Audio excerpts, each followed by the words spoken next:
महारथी कर्ण और वीर एकलव्य में कौन सबसे ज्यादा महान और शक्तिशाली था? क्या एकलव्य कर्ण को कवच कुंडलों सहित मार सकता था? क्या एकलव्य के पास कर्ण से अधिक शक्तिशाली दिव्यास्त्र थे? तो आज हम जानेंगे कि कर्ण और एकलव्य में कौन सबसे शक्तिशाली और महान योद्धा था।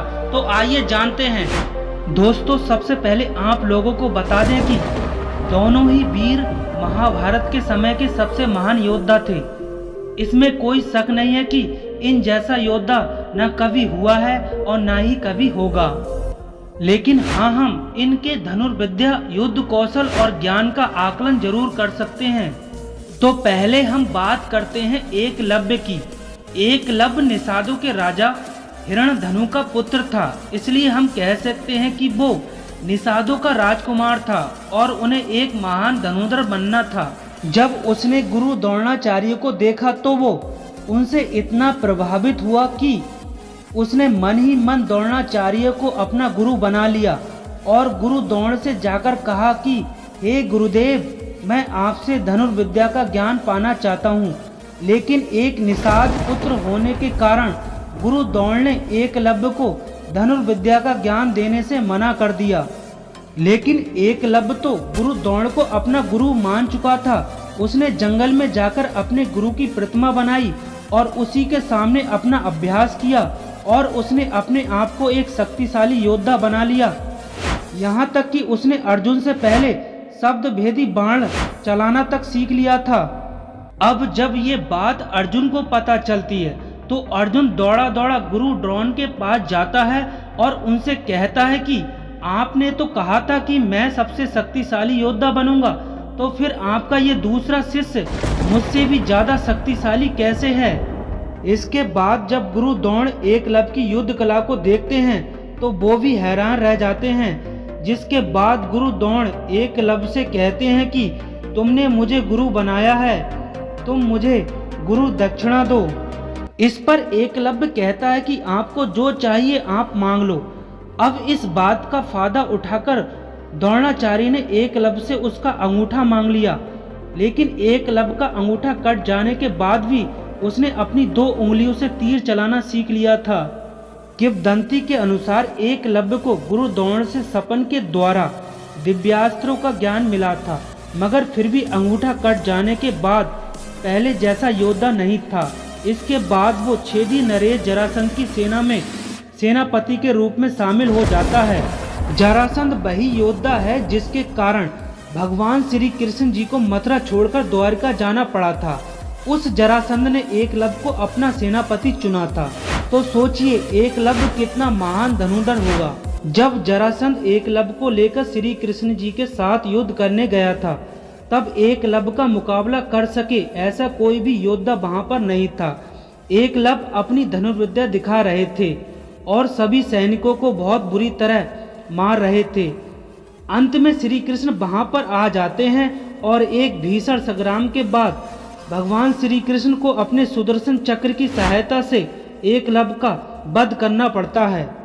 अब आप खुद ही सोचिए, जिसका वध स्वयं भगवान श्री कृष्ण को अपने सुदर्शन चक्र से करना पड़ा तो वो योद्धा कितना महान और शक्तिशाली होगा। अब एकलव्य के वध के बाद भगवान श्री कृष्ण अर्जुन से कहते हैं कि हे अर्जुन, तुम्हारे ही कल्याण के लिए द्रोणाचार्य ने एकलव्य से उसका अंगूठा कटवा दिया था। अगर एकलव्य का अंगूठा नहीं काटा होता तो एकलव्य को दुनिया में कोई भी योद्धा परास्त नहीं कर सकता था। एकलव्य अपने धनुष को लेकर जंगलों में घूमता और वो दूसरा परशुराम कहलाता। अब आप ही सोचिए कि श्री कृष्ण एकलव्य की तुलना भगवान परशुराम जी से करते हैं तो वो कितना ज्यादा शक्तिशाली होगा। इसके बाद भगवान श्री कृष्ण कहते हैं कि अर्जुन, मैंने तुम्हारे ही कल्याण के लिए एकलव्य का वध किया। अगर एकलव्य जीवित होता तो वीर एकलव्य और महारथी कर्ण दोनों मिलकर दुर्योधन की रक्षा करते और तब दुर्योधन को हरा पाना असंभव हो जाता। अब बात करते हैं महारथी कर्ण के बारे में। तो महारथी कर्ण भगवान सूर्य नारायण के अंश थे, इसलिए हम ये कह सकते हैं कि वो एक देव पुत्र थे और उनके गुरु स्वयं भगवान परशुराम जी थे। कर्ण को अपने गुरु परशुराम जी पर बहुत ज्यादा निष्ठा थी। उन्होंने अपने गुरु की बहुत सेवा की थी, जिससे प्रसन्न होकर परशुराम जी ने अपने फरसे को छोड़कर उसे एक एक करके सभी प्रकार के दिव्यास्त्रों का ज्ञान दिया था, जिसमें भगवान शंकर जी के दिव्यास्त्र और भगवान ब्रह्मा जी के सभी दिव्यास्त्र भी शामिल थे। और साथ ही गुरु परशुराम जी द्वारा निर्मित अजय भार्गवास्त्र भी था। इस अस्त्र को भगवान परशुराम जी ने केवल कर्ण को ही दिया था। यही वो दिव्यास्त्र हैं जिसके डर से अर्जुन रणभूमि छोड़कर भागने को मजबूर हो गया था।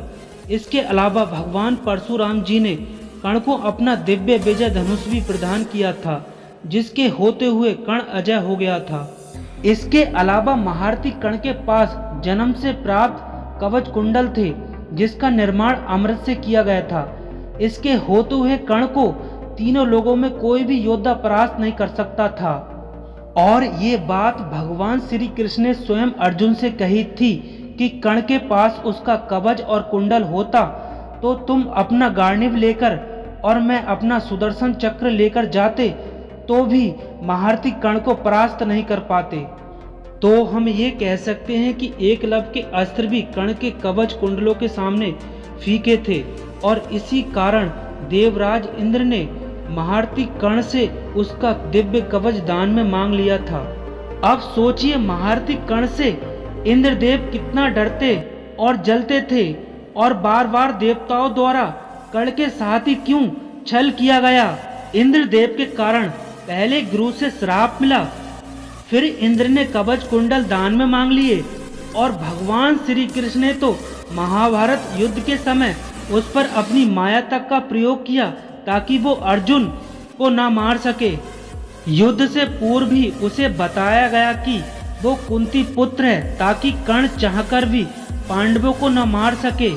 और यही नहीं, इसके बाद कुंती ने भी दान में मांग लिया कि वो किसी भी पांडव को न मारे।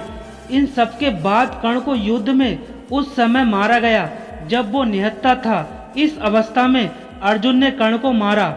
इन सब तथ्यों को देखे तो महारथी कर्ण एकलव्य से तो क्या, अर्जुन से भी कई गुना शक्तिशाली और महान योद्धा था।